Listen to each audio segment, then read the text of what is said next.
Allez les amis, on est parti pour apprendre à lire dans un tableau les probabilités conditionnelles, on s'y met.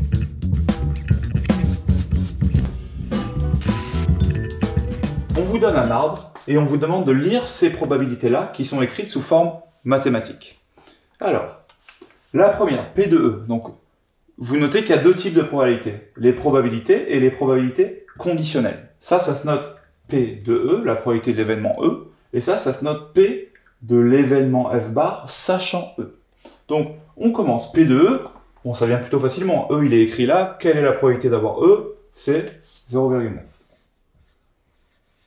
Maintenant, on complique avec un sachant que. Quelle est la probabilité de F bar sachant E? Donc, sachant E, ça veut dire que vous savez que ce chemin-là, il est parcouru. Donc, vous vous placez à ce niveau-là.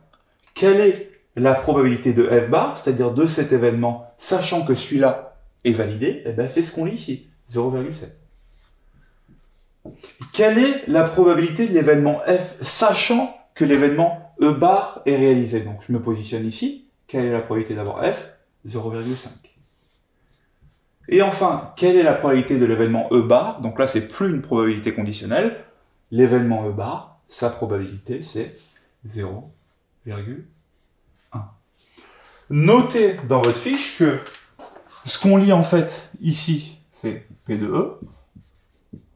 Ici, c'est P de E bar, qu'on peut écrire 1 moins P de E.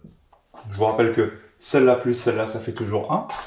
Là et là, on lit respectivement P de F sachant E et P de F bar sachant E.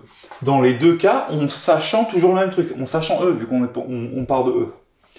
Ici, ça va être P de F sachant E bar. Et là, P de F bar sachant E bar. Mettez-vous ça sur la fiche, vous allez vous en servir en continu. À vous de jouer, on vous a mis des exercices en dessous.